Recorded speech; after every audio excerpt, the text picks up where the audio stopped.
Welcome to Impact Under the Big Sky, Stories of Philanthropy in Montana. This podcast is brought to you by the Montana Community Foundation, where our mission is to cultivate a culture of giving so Montana communities can flourish. Join us as we share inspiring stories of generosity, innovation, and impact from across the Treasure State.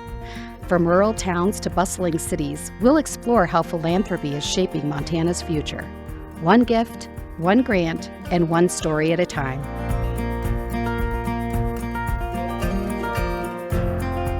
Welcome to Impact Under the Big Sky, Stories of Philanthropy in Montana.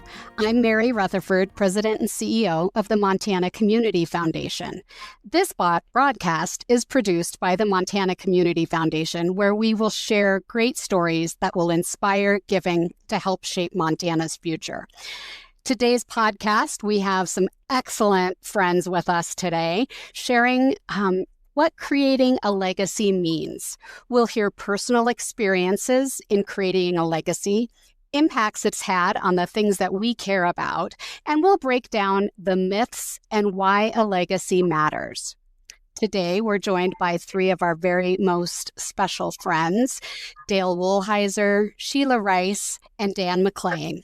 And let's start out by going around the broadcast room and asking each of them to introduce themselves. And Sheila, we'll start with you. Tell us a little bit about who you are and what makes you tick. Thank you, Mary. I appreciate it very much, and I appreciate the opportunity to even be part of this podcast, my very first podcast, I might add. So I worked for many years in producing affordable housing for moderate and low-income families, and I really saw the difference there that philanthropy can make. So I'm a great advocate of this idea of everyone can be a philanthropist. Modest means people can still have a really big impact on philanthropy. Other than that, grew up in Great Falls, lived there pretty much my whole life, and believe in Montana, and I believe in the mission of the Community Foundation, which is to help all of us shape Montana's future through giving. Thanks, Sheila. Dale, let's turn it to you. Tell us about yourself. My name's Dale Woolheiser. I live in west of Missoula, Montana now. I grew up, graduated high school in Miles City, so I'm a Eastern Westerner. Fortunate to live in Montana almost my entire life. I'm very passionate about philanthropy and giving and supporting people and events and causes and organizations. And I think I started that at a very young age, accidentally. And we'll look forward to sharing some of that information with you as the broadcast goes on. Thank you. And now, Dan McLean. Hi, I'm Dan McLean. Since we talk about our origins, I grew up in Anaconda. I've been a Montana resident my entire life, although I went away to college on the East Coast. And I went to law school eventually in Missoula, returned to Montana. My love had been in Montana my whole life. So I grew up in a family that believed in giving back to the community. So we try to do that kind of stuff. And since I've been a lawyer for 40-some years now, just about. So anyway, actually more than 40 years. But I, as a young lawyer, my favorite work was doing things for nonprofits, and the idea of charity was important to me all the time in my practice. My background is estate planning and trust work, so kind of a natural fit to do that. And I had the good fortune of being asked as a young lawyer to form a community foundation in Billings, Montana. Billings Area Community Foundation, which morphed into MCF. So MCF has been close to my life and practice for a long, long time. I'm kind of old now, but it's always been close to me. Wow, thank you. Thank you, each of you. Each of you have personal experiences in creating a legacy. Let's hold a quick roundtable discussion about how you created one. Has your legacy giving been part of your lifelong goal, or has it been something that you've developed fairly recently? And I'll just open it up. It's been a long time goal of mine. This, as I said, interested in public service, public entities like that for a long time. And I thought, everybody can do something. I might not be a rich philanthropist somewhere, but get involved with philanthropy was an important goal of mine for a long time. So, in realizing in my estate planning practice, advising people, you don't have to be a Rockefeller to create a legacy, to make an impact somewhere. Everybody's like the widow's mite. Do something that you can afford to do, and then convincing people you can afford to do more than you think you can afford. So little things can turn out big.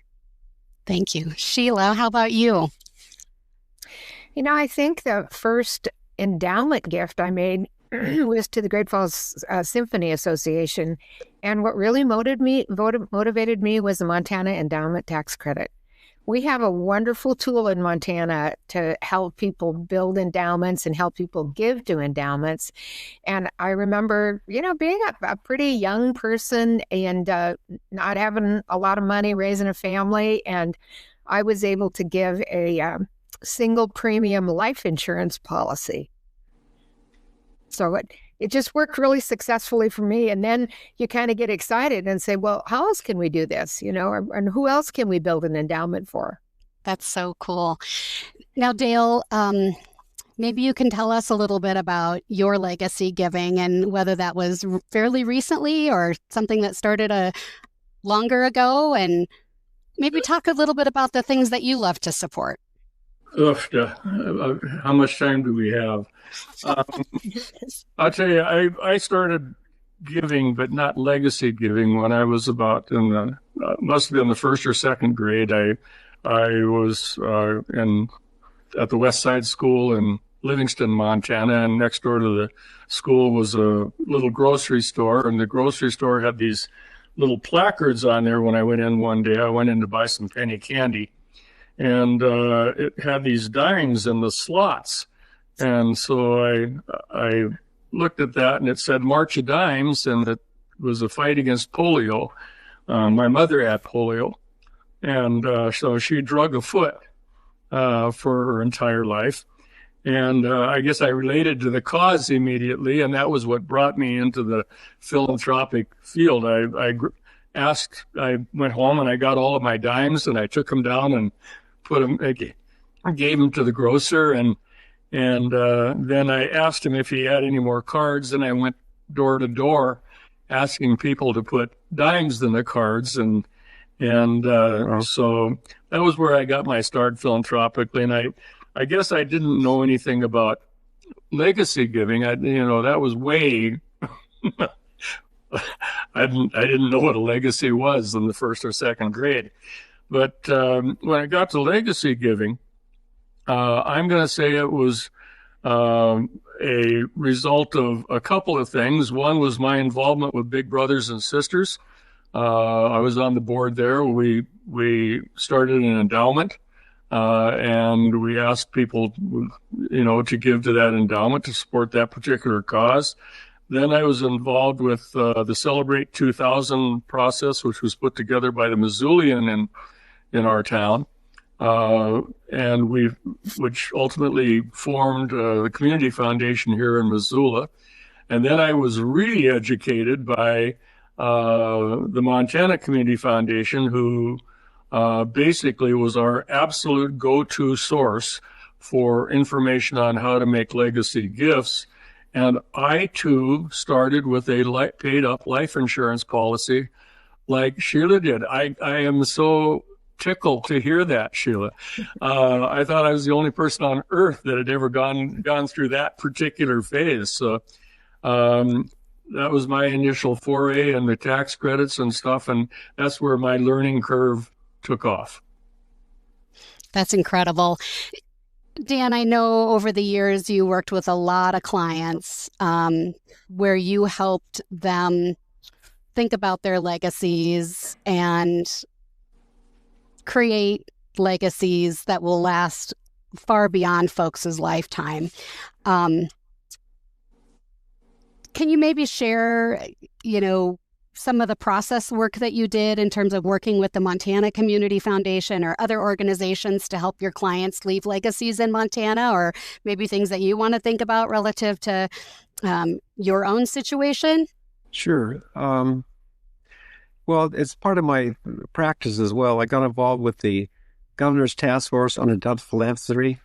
I can't speak further, though, but endowed philanthropy was part of it's fit in well with my sort of goals overall to work with charitable things, and especially in my retirement years. And I've been retired now for well over 6 years, but I'm still active with that kind of stuff and advising people even now, although I don't do my legal work for pay anymore. I just do advice to people. And I guess the idea is that getting across, it doesn't take a whole lot to create a legacy, to participate in a legacy somehow. And with me, it started with our church.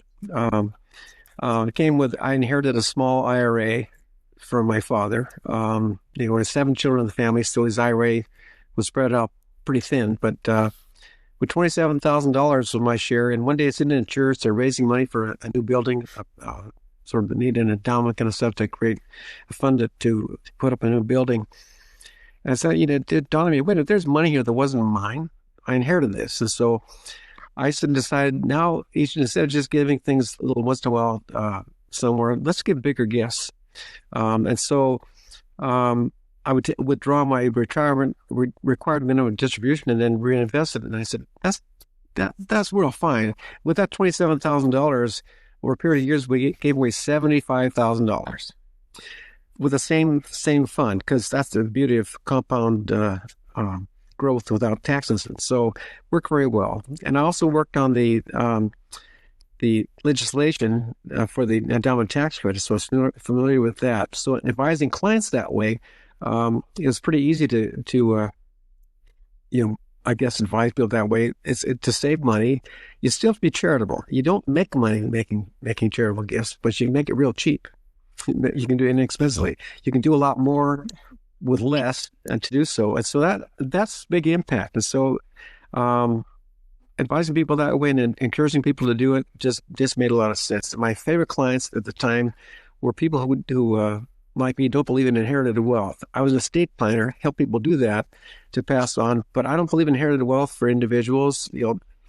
I think you want to have something that means something for society somewhere. So that endowment tax credit, I agree with Sheila, it's been a great tool to foster the idea of giving for the long-term future, so building up endowments. And so that's kind of it. I got involved with it early, and I'm just a firm believer in it.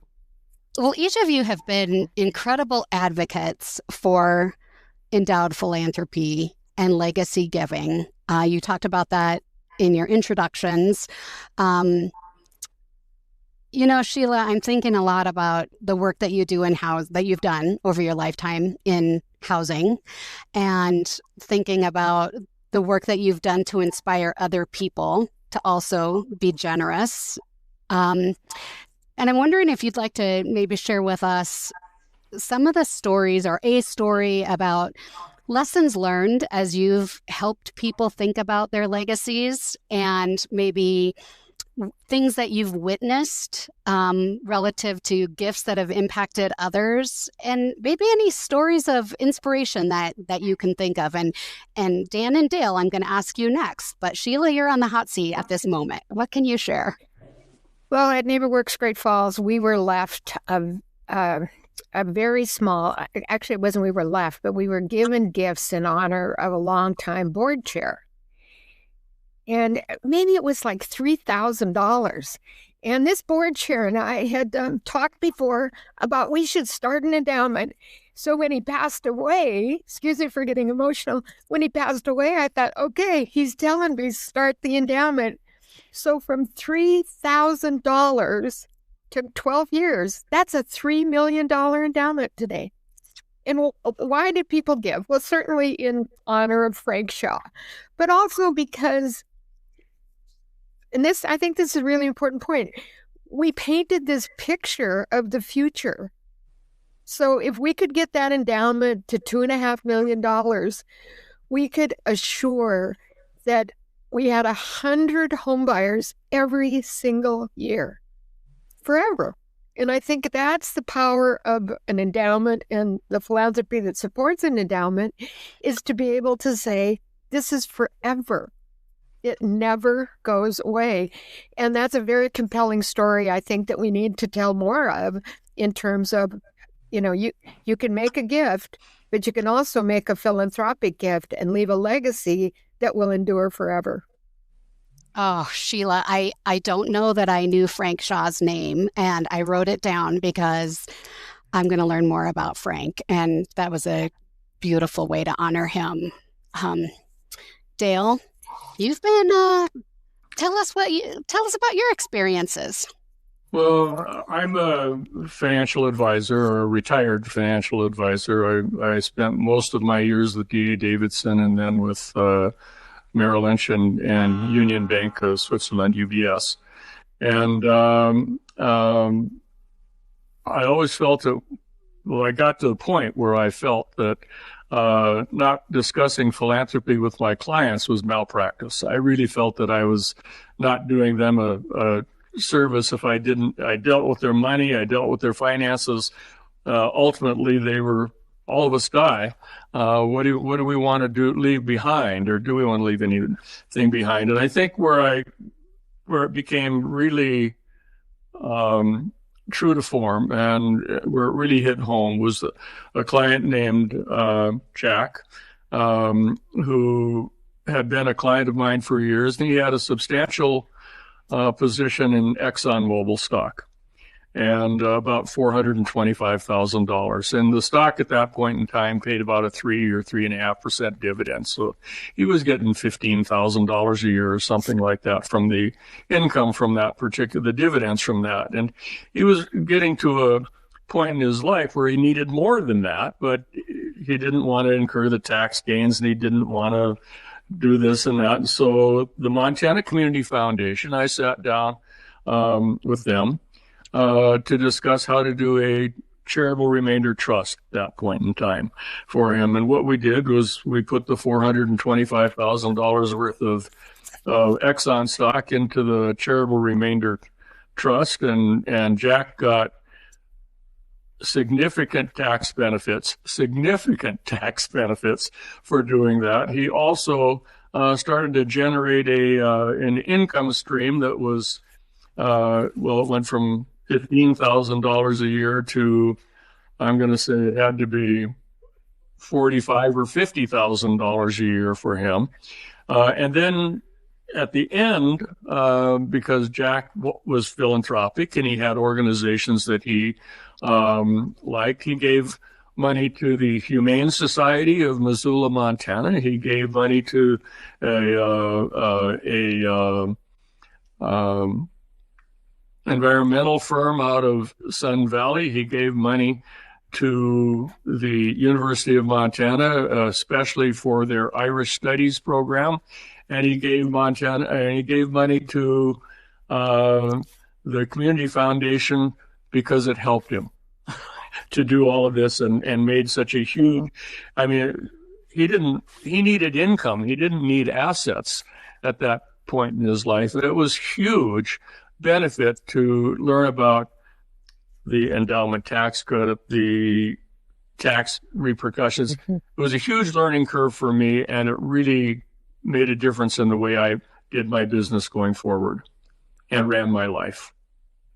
Wow, that's a great story. Yeah, this whole notion of, giving for the good of society, giving for the good of the things that you love and care about. And sometimes those gifts can create a life income for people as well.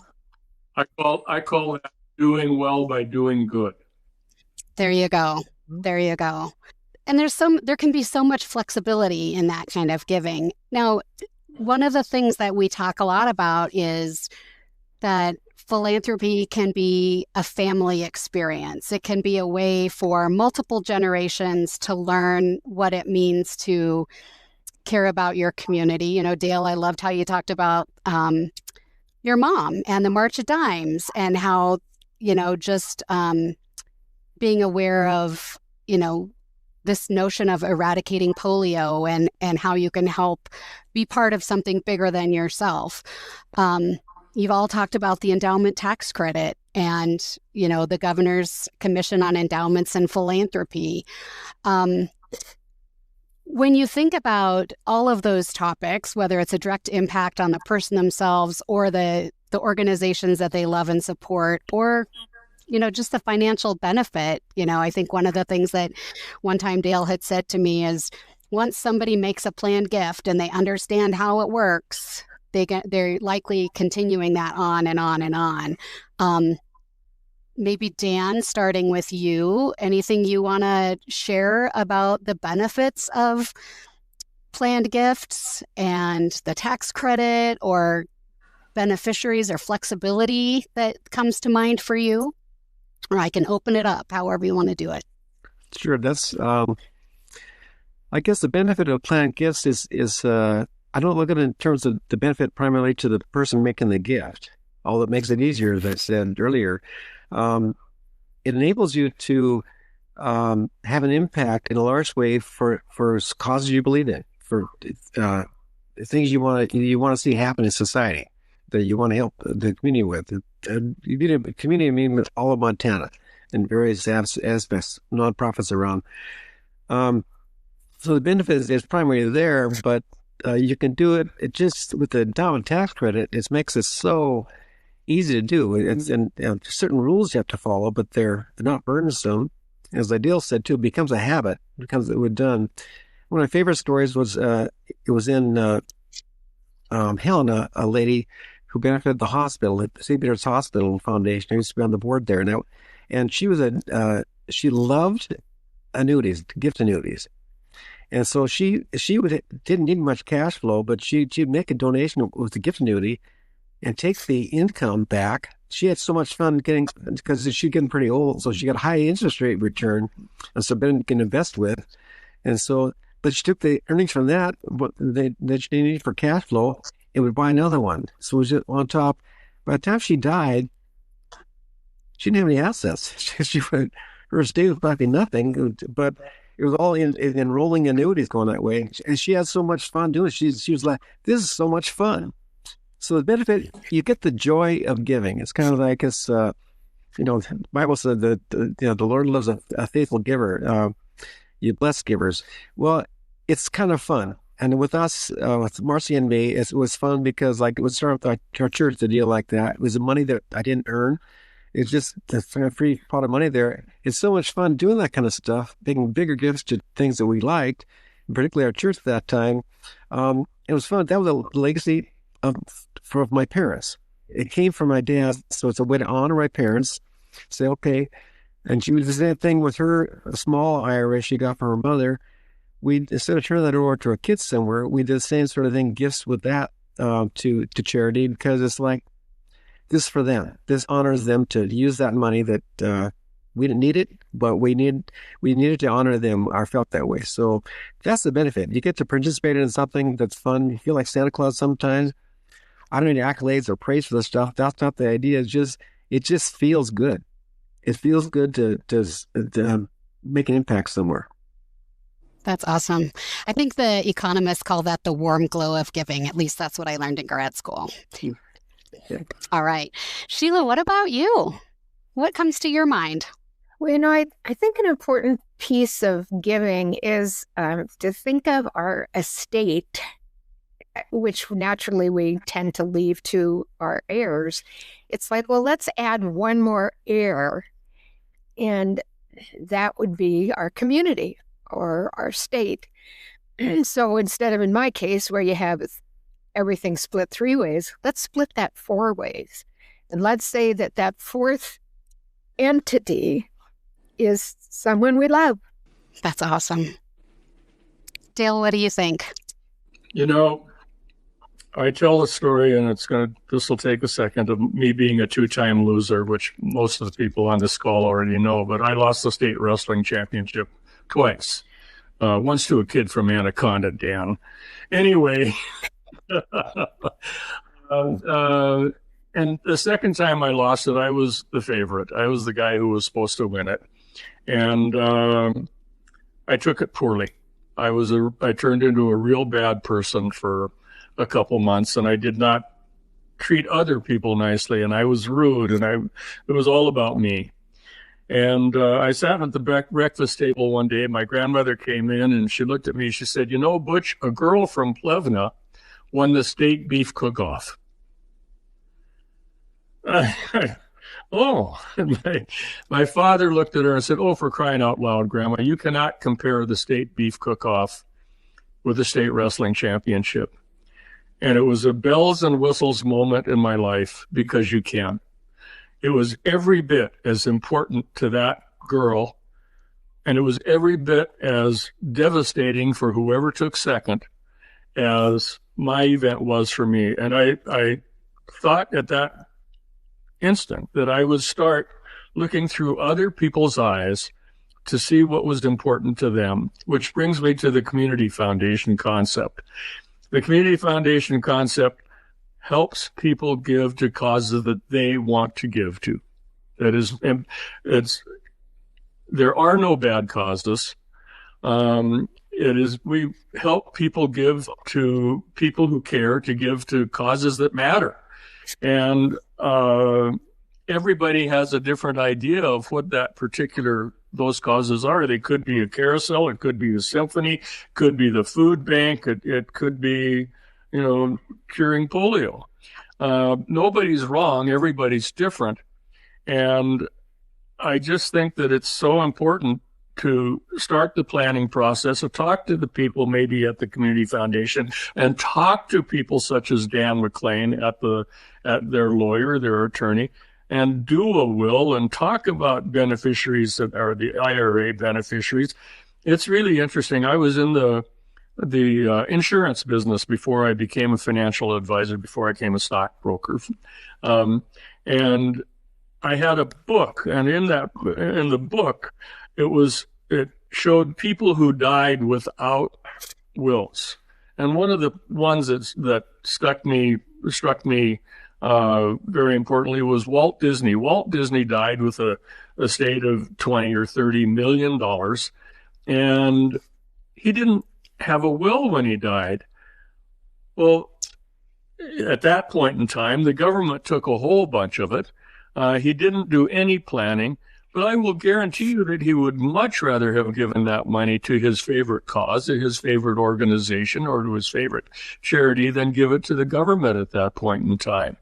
And so I just think it's so important to use these gifts and these opportunities and these organizations to plan your future, so that we're going to die. Let's do the right thing at the last. That is such an important point, Dale. And, whether any of us have a plan or not, the state has a plan, right? The state has decided what's going to happen if you die without a will. And, there's all kinds of classes that you can go to, but the very best advice that I ever got in my life is to make sure that you take care of these things, because none of us know when we're going to go, but every single one of us is going to leave this earth at some point or another. And, there's a lot of ways to do it, but it's just really important to be thoughtful and mindful and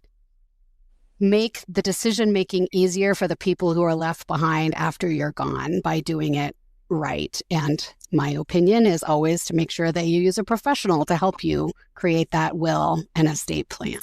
And I'm sure that Dan McLean would second that idea, right? Get a professional to help you with that process. Yeah. Yes. So there's also some misconceptions about legacy giving. People think, I don't really have anything. I'm not wealthy. I don't have much. I bet probably Dan has the best examples, and maybe you all do actually, about the importance of, planning, but thinking about misconceptions around giving. And, you don't have to wait till you retire. You don't have to create your legacy. Any thoughts or ideas about those kinds of activities things that people might think about relative to their legacy planning? Sheila, do you have anything you want to start with? I do, and again, when we were creating that NeighborWorks Great Falls, the housing organization endowment, we had several people who donated their homes. So when they passed away, not only did we get the asset of the home, but we renovated it, whatever, and then we would sell it to another moderate income family. So it like multiplied. It was a fascinating process, and we still have several of those on the books where people have said it's a beneficiary will in most cases, but there's other ways to give property. Certainly, you can give gifts of appreciated stock. That if you sell that, that's a bath in taxes. Where if you donate it, as Dale said, you could actually create an income stream. But at minimum, you can greatly reduce the tax to nothing if you donate that. Deanne, I bet you have dealt with a whole bunch of types of gifts over your career. You have any particularly meaningful ones or fascinating ones that you want to share with us? Things for folks to think about besides just a cash gift? Yeah, well, Sheila brought up the idea. Appreciated stock is one thing. Again, you do well. You can, if you give stock to charity, whether it's endowment or just outright gifts that way, it makes more sense to have appreciated stock. You don't pay capital gains on that stock, as if you sold it somewhere. So you avoid the tax on that, which might not be that great amount of tax, but it's something. And that the full benefit goes to the charity that way. And so then if you want it, then you can buy it. You like that stock, buy it again. You replace it in your portfolio if you want to do that, keep riding the thing like that. But have new cost basis in it. That makes sense to future growth, but it's a good way to reposition your portfolio somewhere. That's a strategy financially, and I think Dale, you would see that with your background in stock brokerage as well. That way, you can stay invested, but by giving it away and then rebuying it in a separate transaction, then you have new basis in the stock that way. So avoid more tax on that when you eventually sell. So. Other things was doing other gifts besides, and Julie mentioned like a gift of a house like that, that sort of thing. I don't have heirs to give it to, that other property like that to give away. Those are, if I don't have everything, yeah, you have a house. And houses now are worth a lot of money overall. If you own a house, they're worth more than you bought it for. And so with tax laws, you don't get you pass it on somewhere. You sell, you don't pay income tax anyway, but still you're getting a gift of a house like that is a hard asset that's hard to split up among a bunch of people that way. Giving it to charity is a great idea, and it's simple to do. And life estates during lifetime is of meaning a gift of a house. For instance, I could give our cabin is like that, and kids aren't going to be able to use the stuff, so give that to charity. We could give that now, and reserve a life estate and live in it and own it, and essentially occupy it until we die, until we decide not to do it anymore, and just maintain it. Same as it's just like ownership there, but when you die, the charity gets it, and then they either sell it or do what they want to do with the stuff. We did with our plan is the same idea. So they go and divide between Helen Air Community Foundation and Cedar Lake Foundation. That's where the cabin is. So that's the sort of thing. It's an idea you get to pass on and affect the communities where you want to support. They've been good to you. They're a favorite place to be. You benefit from that. I think that's the benefit is having the satisfaction of knowing that you're giving back to the community, but that gave to you. I always believed in that kind of stuff. My law firm always believed in supporting the communities where we derive our income. We derive our livelihood. Want to support those communities. So that's the way we feel about it too.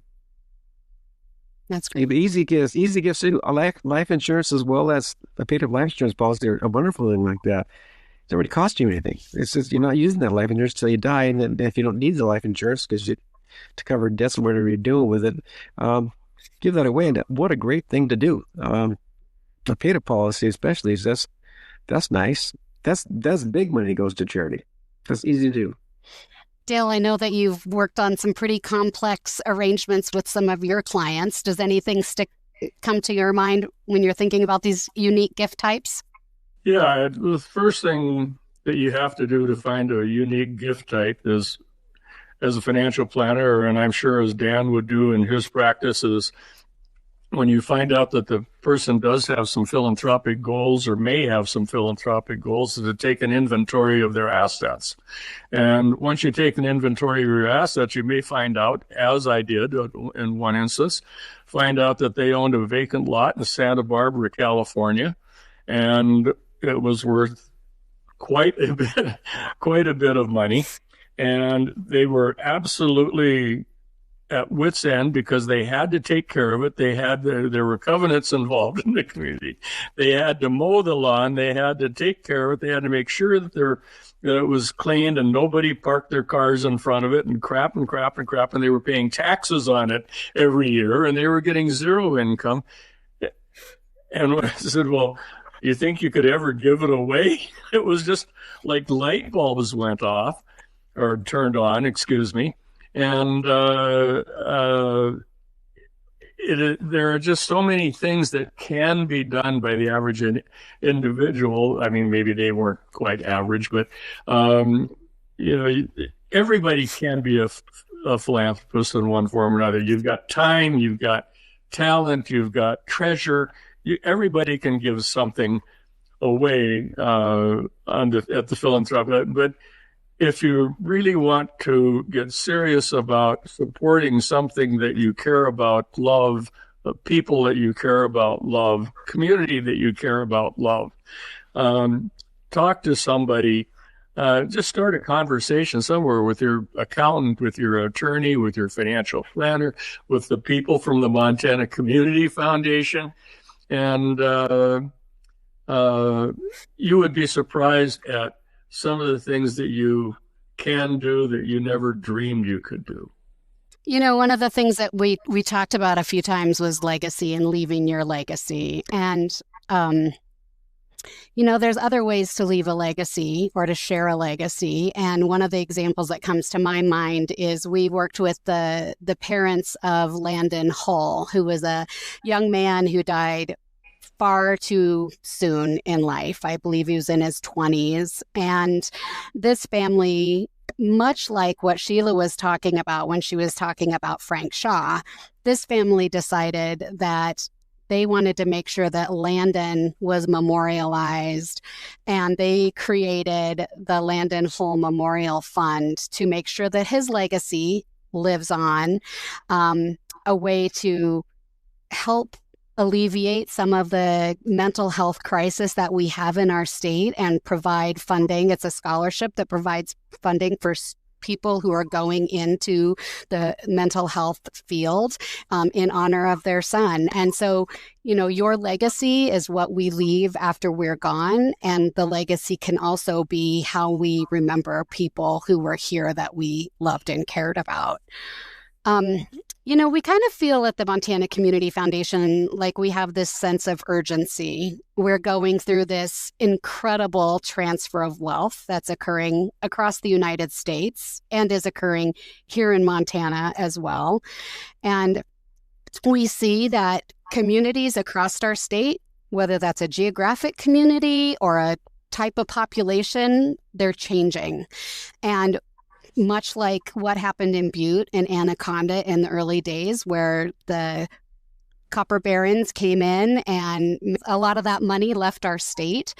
We are working really hard to keep wealth in Montana for the benefit of Montana. We studied this and looked at, how much money is likely to transfer from one generation to the next, and what would it look like if we kept a portion of that for the betterment of our communities forever. So we're launching this Strive to Leave 5 campaign, encouraging people to leave 5% to the place that they love or care about through their estate plan. So together, when we do that, we can make a lasting difference here in Montana.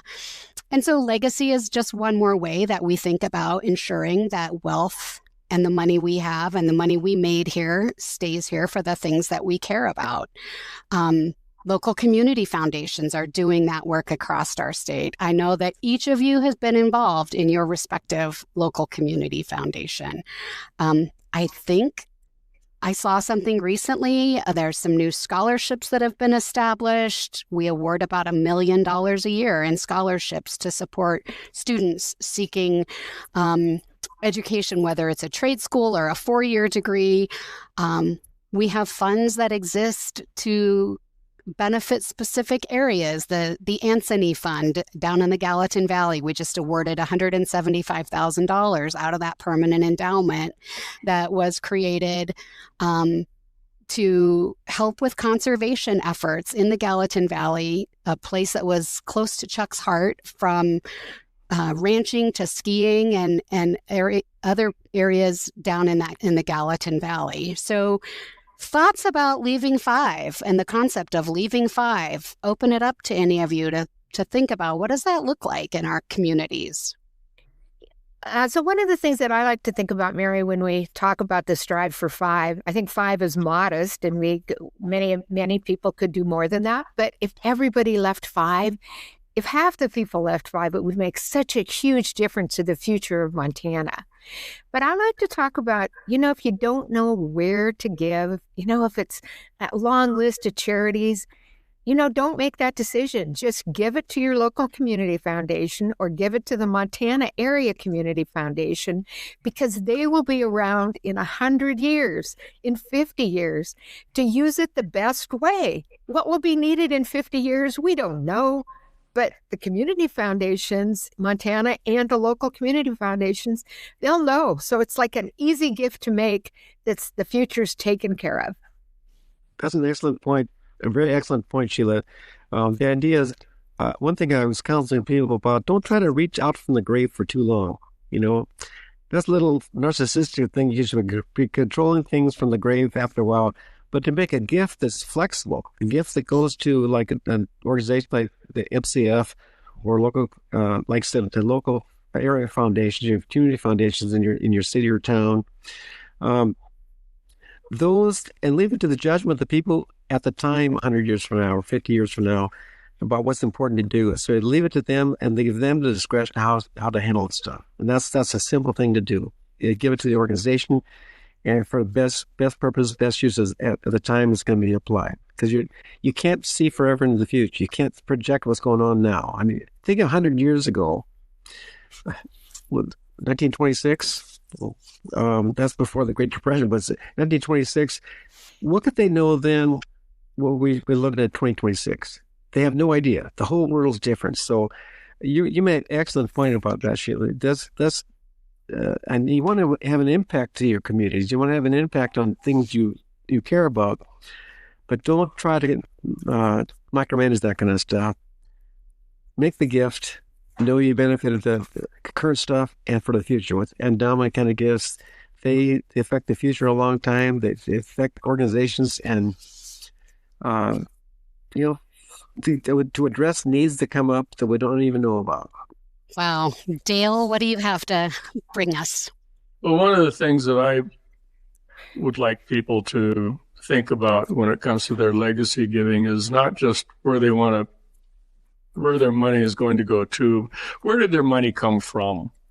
And most of the people that I have dealt with during my career, it came from their communities. I mean, I made my living in Missoula, Montana, and I made a good living in Missoula, Montana, and I made good living on the backs of Missoula Montanians. And they gave to me for my entire life. They bought me a home. They fed my family. They sent my daughter to college. They're funding my retirement. My community gave me an awful lot.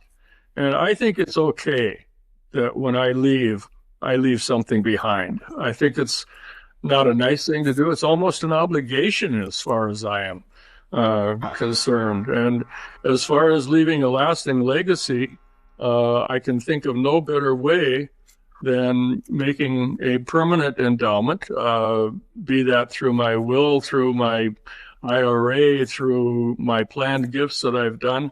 I won't be there, but it's okay if the food bank or the carousel gets a check 30 years from now and says, "Who were Nancy Thompson and Dale Woolheiser?" I mean, they're going to get a check from me.